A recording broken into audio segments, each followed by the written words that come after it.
Welcome, folks. We're going to give everybody a minute to join the meeting and get settled, and then we will get going. So thank you for coming. I can see the attendee numbers ticking up, so we really appreciate you guys coming out today, and we'll get started just in one moment.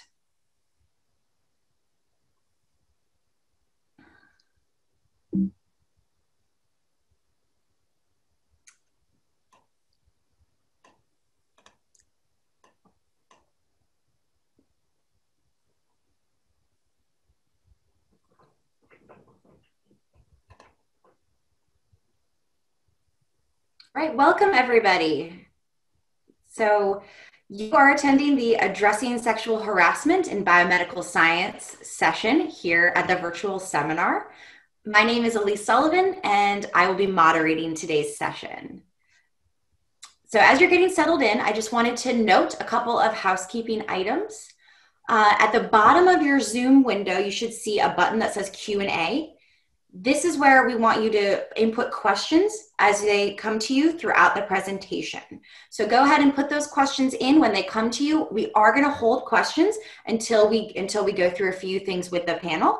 We're going to get to as many questions as we can. So go ahead and start using that Q&A box whenever you have any questions. I do have one ground rule. We're not going to be talking about specific cases or names. So please refrain from inputting any of that type of information since we're in a group setting. I did want to let you know that closed captioning is available for this session. I can put the link in the chat box for anyone who didn't already locate that back in the auditorium area where you entered. We also are happy to have interpreters with us. A final note, this session will be recorded and we'll make that available along with the slide deck used in this presentation within a couple of days. All right, with that, I am happy to introduce our panelists. We've got Dr. Mike Lauer, who's our Deputy Director for Extramural Research at NIH. We have Michelle Bowles, who is the Director of the Office of Policy for Extramural Research Administration, also known as OPRA.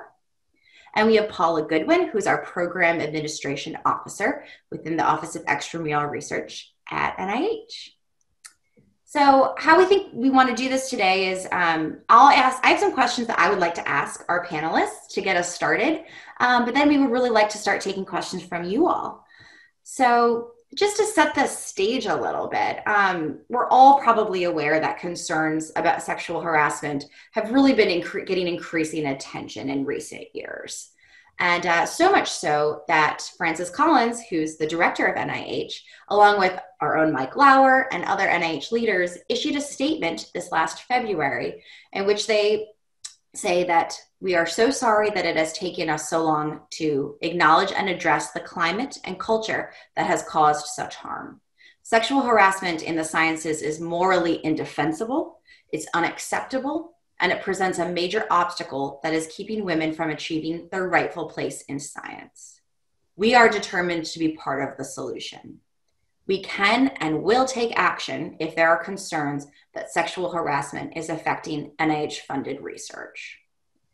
So Paula, you've been working really closely with Mike as a champion and as a spokesperson for this topic for NIH. Can you tell us a little bit about what led up to NIH making such a strong statement?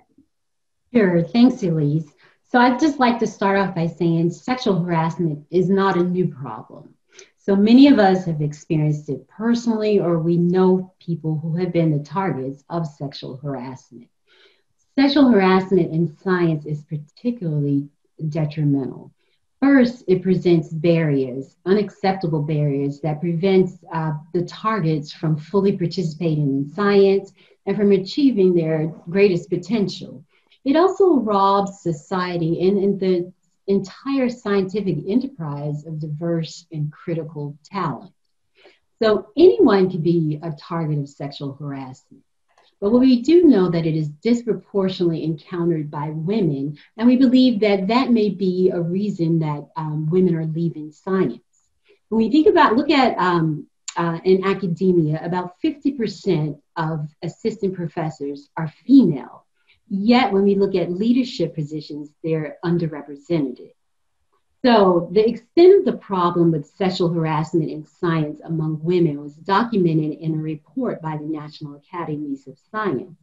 And what they found that 20 to 50% of female students in science, engineering, and medicine reported that they had experienced sexual harassment, and usually at the hands of faculty and staff.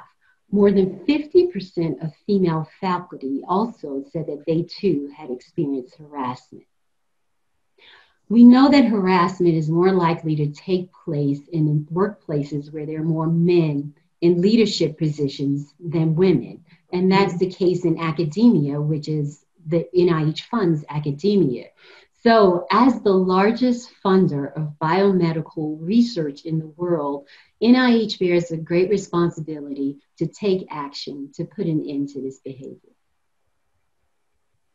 So if I can extend on what Paula has been saying, we've taken a number of steps, and maybe during the course of the conversation we can go into these in a bit more detail.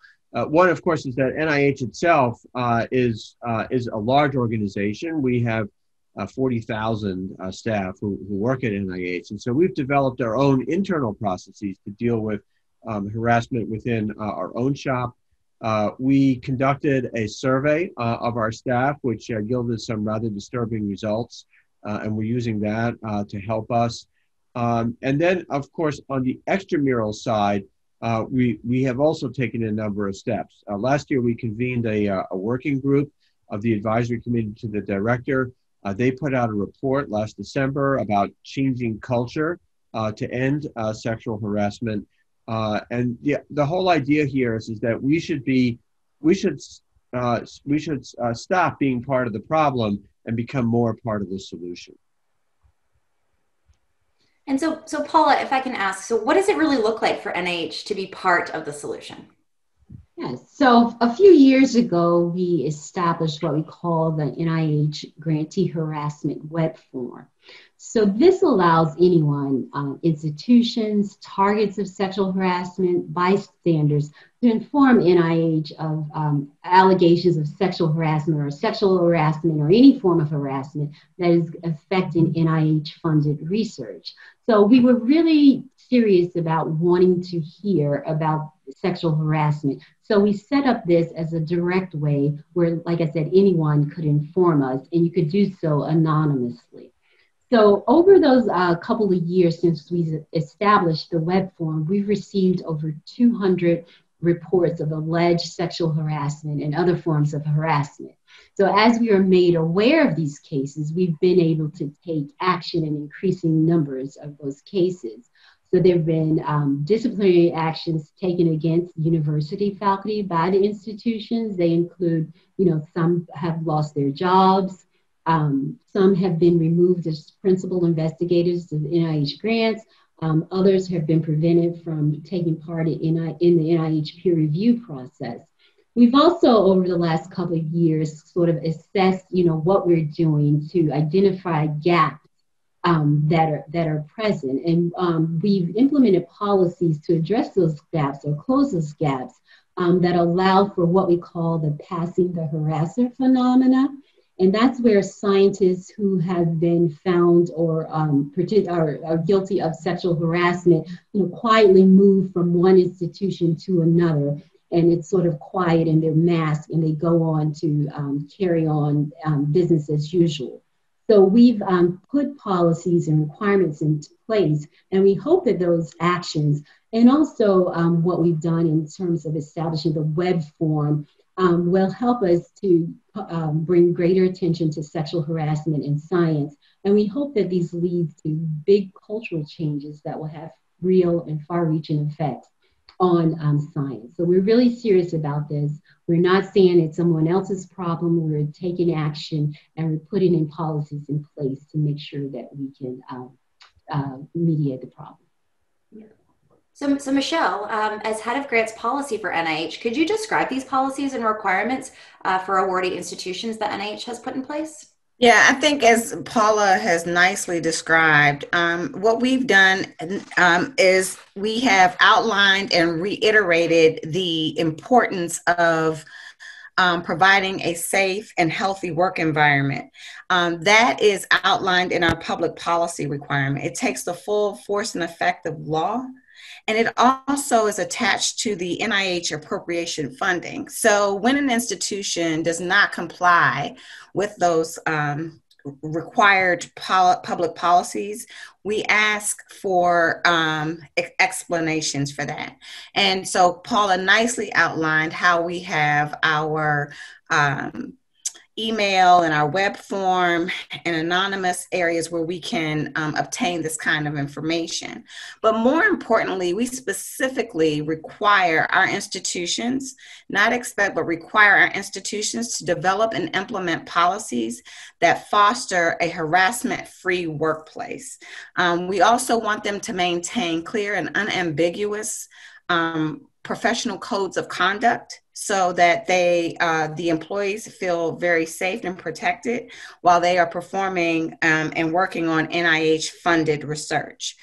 We also ask for the institutions to provide training and helping our recipients in understanding what those internal policies are and how they apply to each employee.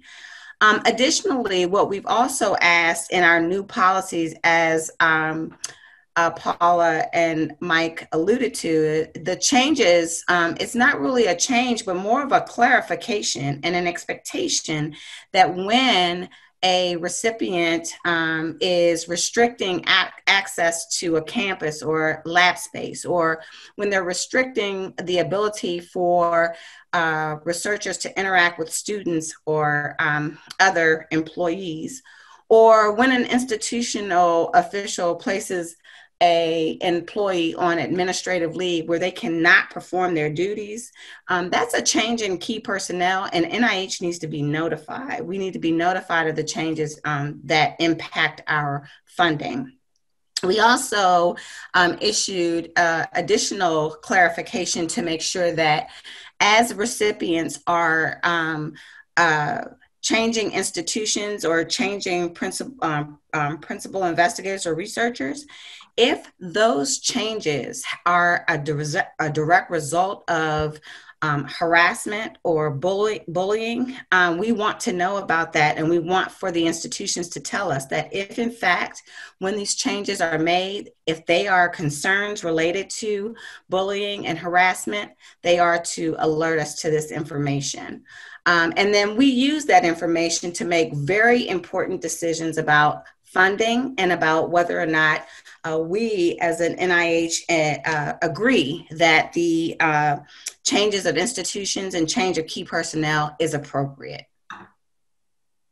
Yeah, and I'd like to just reiterate that NIH is very serious about sexual harassment in science. So we're continually accessing what we're doing and developing these requirements to address these gaps. And some of the things that Michelle pointed out will help put an end to that pass the harasser phenomenon. So it will require that these harassers are unmasked, and we are aware, that they're moving along sort of the science. So we're really serious about that. Wonderful.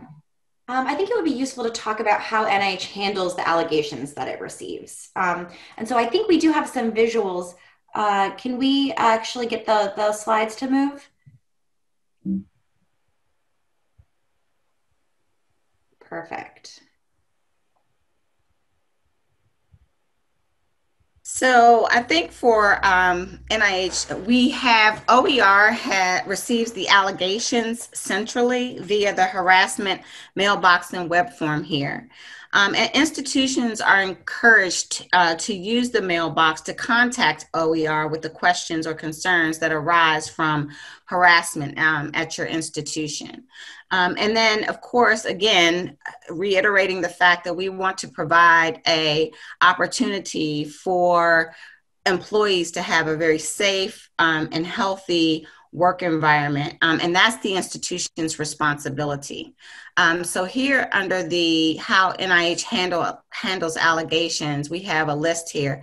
And I'm not sure if Mike or Paula, if you guys want to go into how this looks and talk about that, or sure, no, I'd be happy to. So I think the key point here, this is a high-level description of a very rich process by which we receive allegations of potential problems. We conduct an initial assessment, and then we have a variety of actions that we can take that Michelle alluded to. And one of the points to make here is that there are a variety of different kinds of problems that we see. Classic research misconduct, which is falsification, fabrication, and plagiarism, possible grant fraud, inappropriate or improper foreign influence, a peer review integrity violation, and sexual harassment is right there. So the way we in our office, in the Office of Extramural Research, approach sexual harassment is just like the others. Now, of course, there are differences because there are specific rules and regulations that apply to these different types of problems. But the main point we want to make here is that we treat sexual harassment with the same degree of seriousness as we treat these other problems, such as research misconduct or a violation of peer review integrity. And so can we talk a little bit about the possible consequences that NIH can impose if findings of harassment are found on NIH-funded projects? So there are a number of things that we can do. Perhaps one of the most important, and if you look at the bottom of the slide here, it says actions to consider. So one is that we contact the institution. And by contacting the institution, what that usually means is that we contact the vice president for research or the equivalent. And we say, there's a problem, or we think there's a problem, and let's talk about it. And the reason is because this potentially affects compliance with our policy on a safe work environment, which is something that the institution is responsible for. And so that then can lead to a conversation that can then lead to a variety of consequences. The institution itself may take actions because of the behavior of their employee. We may remove the person from peer review service. We may refer the person to another one of our sister agencies regarding a potential problem. I also want to take this opportunity to point out that while many institutions have taken this very seriously, and when they've discovered problems, they have taken actions that are commensurate with the degree of the offense. We're also seeing a pattern that is a bit concerning, which is that we'll see an institution that will make a finding of harassment or misconduct, and they'll impose some kind of an action or a sanction. They might take the person off the faculty, or say that the person is no longer allowed to supervise graduate students or young investigators, or the person is not allowed to be alone with anybody. But nonetheless, despite the fact that they take all those actions, they say it's perfectly fine for the person to continue as a principal investigator on an NIH award. So in other words, they're not allowed to supervise graduate students, or they're not allowed to come to the lab unaccompanied, but it's perfectly okay for them to function as a steward of federal monies. Dr. Carrie Wallenetz, who co-chaired that working group that I mentioned earlier, talked about this at our ACD meeting last June. And this doesn't make sense. If somebody has done something which is so serious that they're not allowed to supervise students or go to a laboratory without a chaperone, then it doesn't quite make sense to us why it's perfectly okay for them to continue to function as a PI on a grant. So I think it would be useful, Mike, to talk a little bit about what NIH is doing sort of internally in our own house. And I think that some folks in the external community might be able to take some of those resources and tips and really and utilize those. So can you talk a little bit about what we're doing kind of at home? Sure. So one thing we did is we formed a trans NIH committee on sexual harassment and violence in the workplace.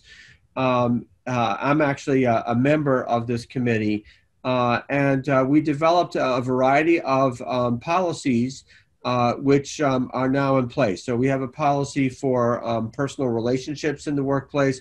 We have a policy for harassment and misconduct and on how these would be handled. And of course, this is different from what happens in extramural because here we're talking about our employees. So because they're our employees, there are certain things that we can do that we can't do on the extramural side. So one of the key things is that we handle these complaints centrally. We have an office which is called Civil, CIVIL, and Civil takes these allegations centrally. And they then will deal with them. Now, one common way that they'll deal with them is they'll bring in a third-party investigator, so a contractor who's not part of the NIH, to do an objective assessment of what's been going on. They will then conduct an investigation and make a finding. They may make a finding that there is no finding, that everything is okay. They may make a finding of harassment or misconduct, and then working with the civil office will make a recommendation about a kind of action that can be taken, and these actions can range from relatively minor sanctions like training and counseling to all the way to termination and in between. But one of the key points here is about the way we manage our operations in-house is that we do it centrally. We do not allow the individual institutes and centers to conduct their own investigations and make their own decisions because they're obviously conflicted. By handling it in a central way, we're hoping that we can be more forceful as well as more consistent and coherent in the way we do our work. Let's see.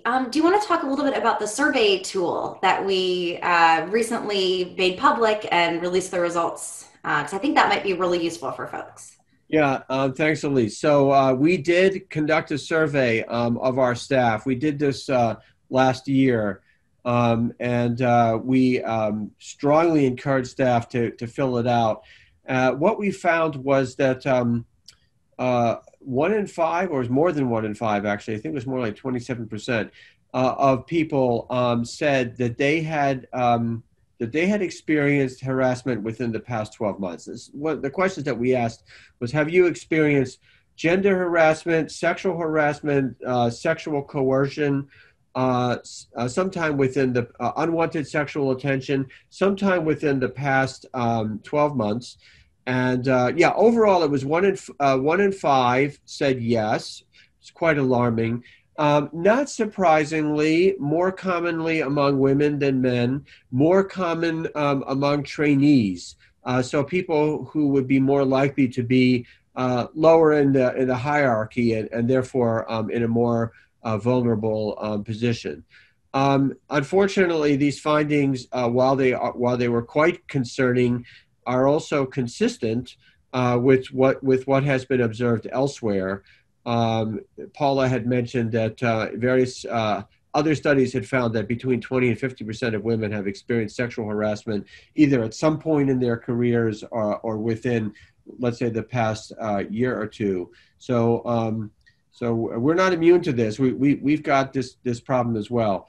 The survey instrument is something that we plan to make available to others. So that if institutions would like to use the survey instrument, they can. That means that potentially they could compare their data to ours. The other thing is we're planning to redo our survey. We'll probably do it sometime next year. This will give us an opportunity to see whether or not the various measures that we have taken might have had an impact. Wonderful. So I did want to plug some of the resources again that we have. Mike, are you able to bring us down to the last slide that just Sure. shows this one. So we had mentioned the web form and our email hotline. And this is our link to our website where we've got lots of resources, including the survey tool. Please take down this website. Please take down this information. We've got sections for finding help. We've got the policy information. We've got resources and a quick Google search of just NIH grantee harassment will absolutely get you to this page. So I guess, is there anything else from the panelists before we open it up to our audience questions? Sure. I just like to end with what I started with, that sexual harassment is not a new issue. It's a pervasive problem. It's particularly pervasive in those environments where there are more men in leadership, like in academia, like in science. So we hope that our stance, NIH's stance on the issue, and the policies and actions that we've taken will send a strong message that harassment will not be tolerated and that there are serious consequences at stake. Yeah, and it's clear that NIH, we want to be part of the solution, but we also can't do it alone. I mean, we need to be partners with, with you all at the institutions and in the community. And I think that's, I think that if we all kind of take it seriously, I think we can really move the needle. So I'm going to go to some of your questions from the Q&A box and keep them coming. We'll get to as many as we can. Let's see. So I think this first one, we may have covered it in the talk, but it's what can be done about NIH-funded PIs who are known to harass students and postdocs. They're everywhere and no one does anything about it. And we know it's happening. All right. Well, that is the question, actually, and what I would say is that unfortunately the question is well founded, and for a long time that was absolutely true. I do think that the culture is changing, maybe not as fast as we might like it to. I'll tell you a quick story, which is that we were dealing with a case at a particular university. And I happened to be on the phone with the vice president for research at that university. And he said something interesting. He said, since Francis Collins has been so outspoken about this, and your working group put out the report, and you've created this email, and you've created the web form, public statements, there's something interesting going on here, which is that we're getting a lot more complaints. And this is a good thing that we're getting more complaints.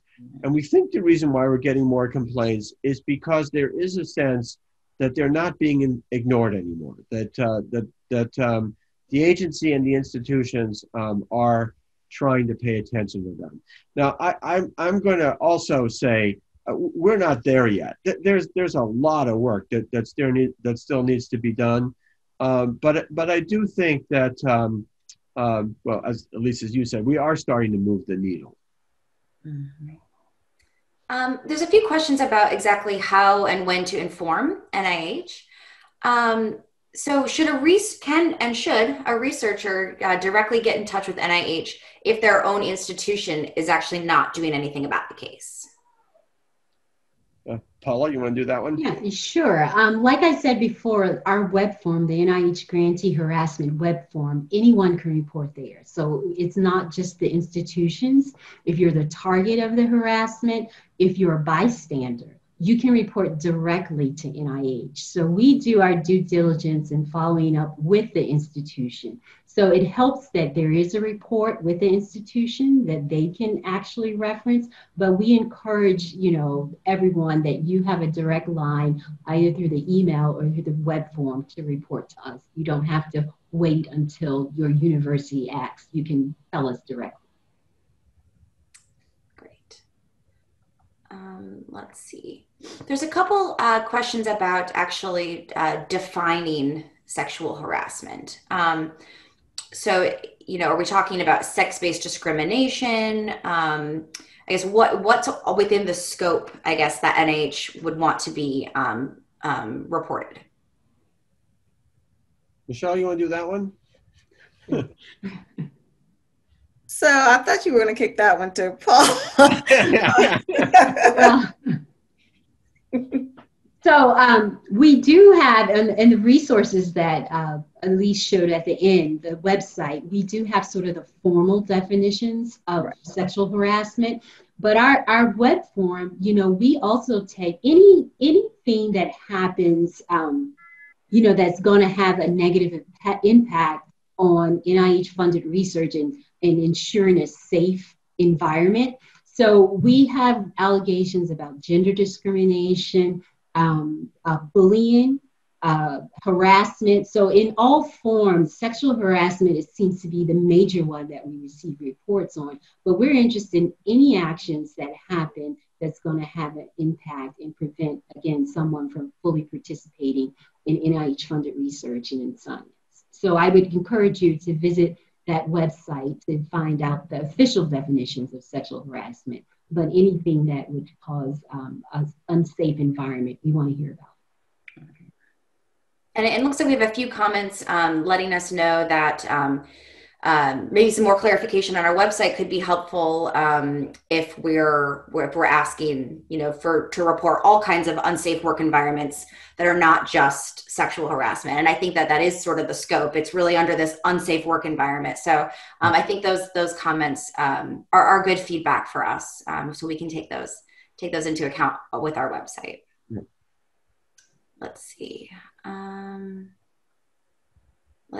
Okay, so now we're talking about sort of the backlash and a backlash for actually coming forward and reporting. So, for example, if a postdoc reports their PI, they're at risk for losing their funding. Coming forward and making a report can have detrimental consequences, especially for younger scientists in their careers. Do we have any advice or anything we can speak to that sort of phenomenon?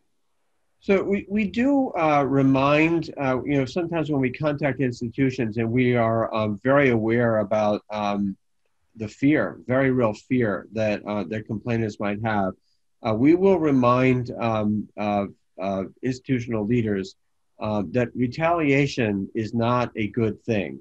And that might be one of the most important messages that needs to be sent to the respondent quickly is that whatever you do not retaliate, because that's only going to make things a lot worse. We understand that there is often a great deal of fear. Sometimes what we have seen is that we'll get multiple complaints about the same person, or a group of people will come in and tell us about a problem, and that's helpful. I just want to point out that you may have all heard about whistleblower laws. The whistleblower laws apply to employees within the federal government. And so there's only so much that we can do. And I know that that's not entirely satisfying, but we do take retaliation seriously, and we'll take it as far as we possibly can.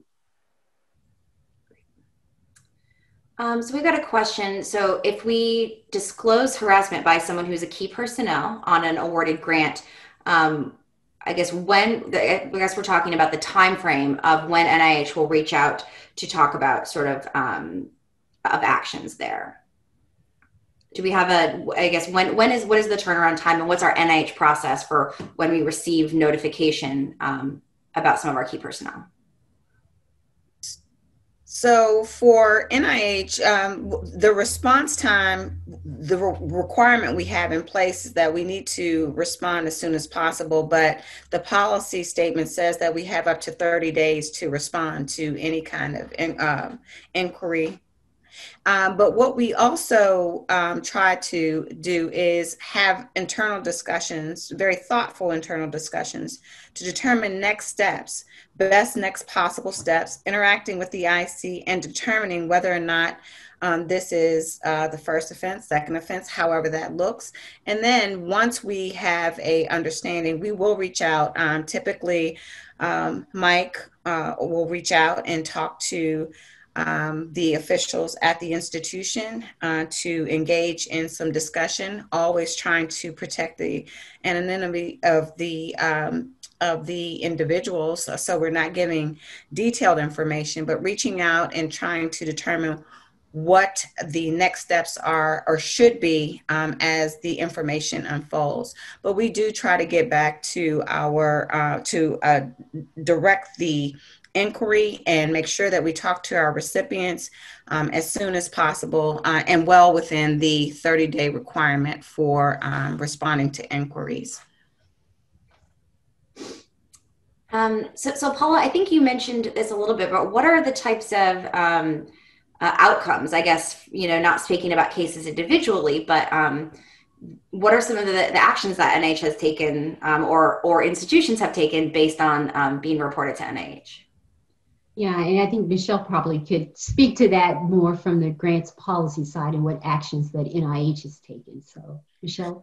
Yeah, happy to help. So one of the things that we talked about earlier is determining whether or not we need to change the principal investigator, or if it's a co-PI or senior key personnel.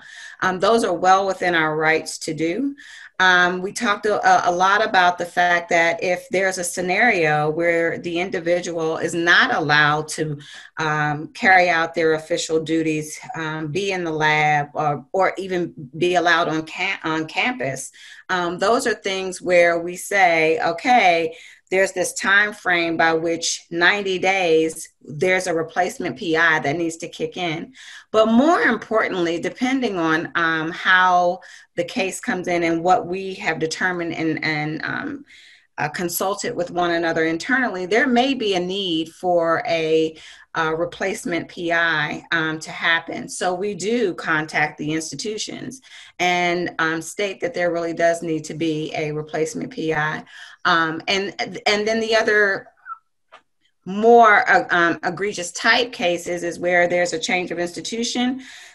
The grant is made to the recipient and not to the individuals. And we have heard Mike say that over and over again, but we've also seen that in the grants policy statement for decades. And so what we need to understand is if there's a need to change the institution because the individual is going to another location to continue to do whatever that is, we have the right as NIH to say this is not in the best interest of our research and our science and our funded research, and we can require that the institution provide us with a replacement PI. And then there have been times where we have bilaterally terminated awards because we cannot identify or come to an agreement with the institution. The institutions, though, really have been, like Mike said, really good about considering the discussions that he's having with them. And so oftentimes they will say maybe that this is not an opportunity for us to, depending on the outcome, allow the change of institution, and they offer the bilateral termination. So there are a plethora of options available. And what we try to do is be very careful and thoughtful about how we move forward, depending on the nature of the circumstances. One different variable can change the whole outcome. So it sounds like the majority of institutions have been relatively cooperative. We have a question of what does NIH do when an institution is trying to cover up or not disclose that some wrongdoing is going on? Well, this is not good, and we've had some rather stunning cases, and I think this is where the anonymous web form and the email, but perhaps more the anonymous web form has really helped. So we have had cases where we'll get an anonymous report that will say, Dr. So-and-so was found to have violated the institution's sexual misconduct policy and was put on leave last year and is not allowed to come to the laboratory, and we don't think NIH has been informed. So the first thing we'll do is we'll scratch our heads and say, oh, really? And then we'll look in our files and we'll ask the program staff, and no, nobody knows anything. And then we'll contact the institution and say, so like, what's the story here? You had an obligation to inform us about this. And the fact that you didn't inform us about this says a lot about your culture of compliance, your sense of responsibility. We've had some very uncomfortable conversations with some institutions. It is not good when we find out about these things in this kind of way, because then it goes beyond just the problem with that particular laboratory. Now it becomes an institutional issue. It is really not good when we read about it in the newspaper. This has happened when we read the newspaper like everybody else, and we have seen, we've had conversations that go, did you see XYZ on the front page of, you know, your favorite newspaper? Did we know about this? No, we didn't know about this. And then we have to contact the institution about that. It is really much better if we hear directly from the institutions and they self-disclose to us. And this has happened. And I get the feeling, I don't have data at my fingertips, but Paula and Michelle, I'm getting the feeling this is happening more often. We have had a number of cases recently where we'll get outreach from institutional leadership saying, we need to talk to you, and here's what happened, and this is what we found, and this is what we're doing, and is that okay? And perhaps the most important thing is that we found out from the institution and not from somebody else, because that indicates that's the kind of culture that we're all aspiring to. Yeah. Well, I think that is actually all of the questions that have come in. So I want to take this moment to thank all of our panelists and thank all of our attendees, and remind you that for folks who have missed part of this presentation, there'll be a recording. We'll make the slides available, and please go to our website and please do utilize that web form and do let us know. Okay. Great. So I just want to just wrap up by also saying thank you to Elise for moderating the session, and thank you to Paula and Michelle for I think we've had a really good conversation here, and thank you all for coming to our virtual seminar. This is an extraordinarily important and serious problem, and we look forward to working with you and your colleagues and your institutions to make this a thing of the past.